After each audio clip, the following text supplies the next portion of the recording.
Hello guys, this is Shashank Agarwal. Welcome to our channel being doctor. आज हम बात करेंगे पंचम अध्याय द्रव द्रव विज्ञानी अध्याय के पार्ट 4 के बारे में।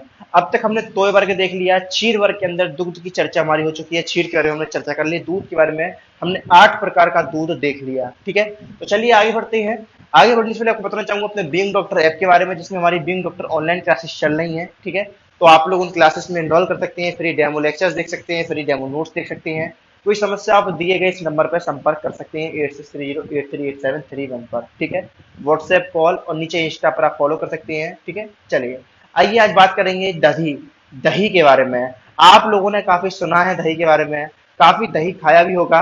आइए बात करते हैं दही के बारे में। तो कह रहा है दही के बारे में, क्या कह रहा है? कह रहा है विपाक व रस में अम्ल, यानी विपाक में और रस में कैसा होता है? अम्ल यानी खट्टा होता है।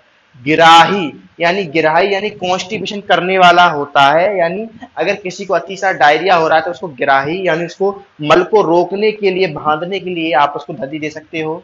गुरु होता है, हैवी होता है, उष्ण होता है, वात नाशक, वात को नाश करने वाला, और मेद यानी फैट को बढ़ाने वाला, शुक्र को बढ़ाने वाला, बल को बढ़ाने वाला, कफ को, पित्त को, रक्त को और अग्नि को बढ़ाने वाला होता है। तो ध्यान रखेंगे कि विपाक और रस में खट्टा या अम्ल होता है, गिराई होता है, गुरु होता है, उष्ण वात नाशक होता है, और मेद, शुक्र, बल, कफ, पित्त, रक्त, अग्नि इन सबको बढ़ाने वाला होता है। तो ध्यान रखो कि कितनी सारी चीजों की ये वृद्धि कर रहा है। ठीक है, विपाक को क्या कहते हैं? और ध्यान रखो कि विपाक और रस में अम्ल है, खट्टा है। जो दूध था वो रस और विपाक में मधुर था। जो दही है ये विपाक और रस में अम्ल है। गिराही है, गुरु है, उष्ण है, गुरु है, वात नाशक होता है, और मेद, शुक्र, बल, कफ, पित्त, रक्त और अग्नि को बढ़ाने वाला होता है। शोथ कारक होता है, रुचि कारक होता है, यानी शोथ की उत्पत्ति करता है और भोजन में रुचि को डेवलप करता है। कह रहा है शीत जन्य विषम ज्वर में दिया जाता है। पीनस यानी रायनाइट्रिस जुकाम में दे सकते हैं। और मूत्र कक्ष में उत्तम बताया गया है। ग्रहणी में रूक्ष दधि उत्तम बताई गई। ग्रहणी रोग में, ग्रहणी रोग का कोरिलेशन आईबीडी से, इरेगुलर बोअल सिंड्रोम से किया गया है, इरेगुलर बोअल डिसीज से किया गया है। इसमें बताया गया कि ग्रहणी में रूक्ष दधि देना है, यानी उसका जो क्रीम पार्ट निकाल दिया गया हो, आपको ऐसे दधि का सेवन कराना है। दोबारा सुनेंगे दधि के बारे में क्या बताया। सबसे पहले बताया रस और विपाक में अम्ल होता है, जबकि जो दुग्ध था वो रस और विपाक में मधुर था, स्वादु था। ग्रही होता है मल को बांधने वाला। गुरु होता है, उष्ण होता है, वात नाशक होता है। मेद, शुक्र, बल, रक्त और कफ, पित्त इन सबको, अग्नि को बढ़ाने वाला होता है। शोथ कारक, रुचि कारक होता है। शीत जन्य विषम ज्वर में देते हैं, पीनस में देते हैं, मूत्र कृषि में उत्तम बताया गया है। ग्रहणी में रूक्ष दधि को उत्तम बताया गया है। अब बात करेंगे दधि का निषेध। दही कहां पर आपको नहीं देना? कह रहा है दही को रात में दही नहीं खाना। स्टार्टिंग से हम लोग जानते हैं, गर्भ करके, यानी अगर कोई क्या कहते हैं, कोई प्रेग्नेंट है उसको भी दही नहीं देना। और बसंत ऋतु में नहीं देना। बसंत में कफ का प्रकोप होता है, दही नहीं देना, कफ वर्धक है, कफ को बढ़ा देगा। ऑलरेडी कफ का प्रकोप हुआ है, ऋतुचर्या पड़ चुके हैं। ग्रीष्म में नहीं देना, ग्रीष्म में गर्मी पड़ती है, बहुत उष्णता रहती है और दही ऑलरेडी उष्ण है, तो ड्यू टू द उष्ण नहीं देना। शरद में पित्त का प्रकोप होता है, फिर भी दही नहीं देना, तो भी दही का प्रयोग नहीं कराना।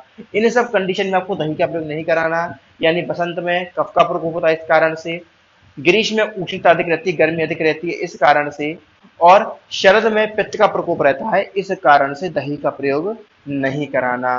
फिर कह रहा है प्रतिदिन दही नहीं खाना, डेली दही का प्रयोग नहीं करना।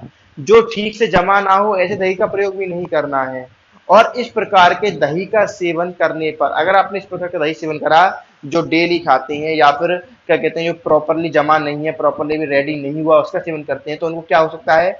ज्वर की उत्पत्ति हो सकती है, रक्त पित्त की उत्पत्ति हो सकती है, विसर्प हो सकता है, कुष्ठ हो सकता है, पांडु एनीमिया, भ्रम चक्कर वगैरह आना, ये सब कंडीशन उसके साथ डेवलप हो सकती हैं। तो आप ध्यान रखोगे कि अगर आप रूल्स रेगुलेशन को फॉलो नहीं करोगे तो कितना नुकसान आपको भुगतना पड़ सकता है। आगे बढ़ेंगे तक्र, मठा। आप लोगों ने मठा के बारे में काफी सारी बातें पढ़ी होंगी। आइए तक्र में जानते हैं। तक्र मतलब जिसको मथ करके बनाया जाए, यानी जब दही को आप मथते हैं, मथनी से यानी मिक्स करते हैं, चलाते हैं। आपने देखा होगा रई, यशोदा मैया जैसे मक्खन निकाला करती थी कृष्ण कन्हैया के लिए, आपने देखा होगा।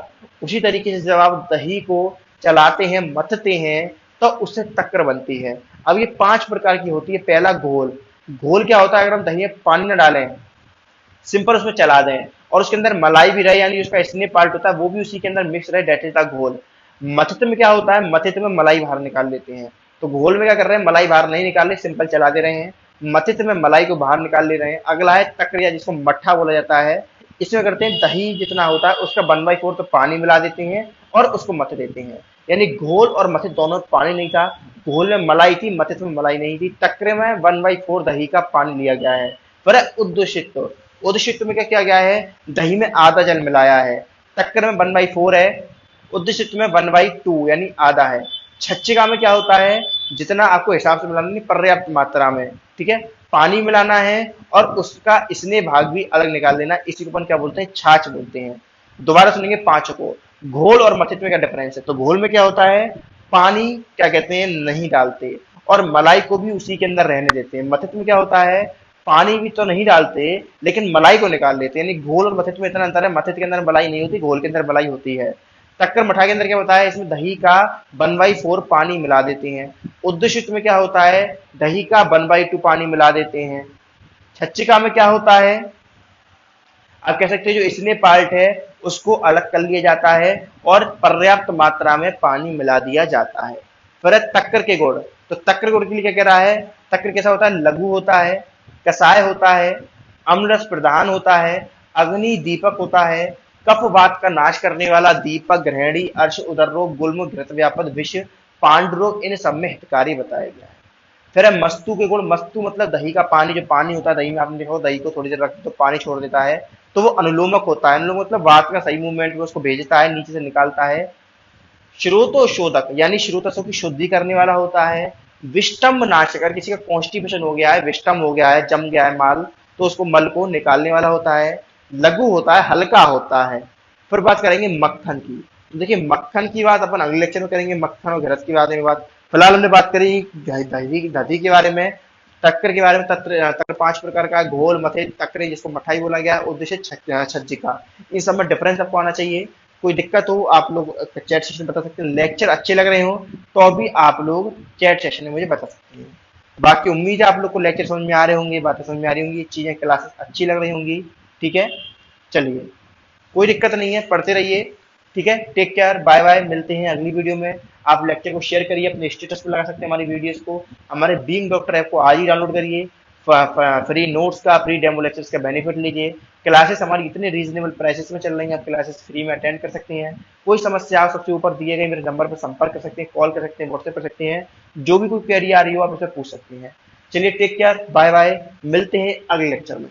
Thank you to all.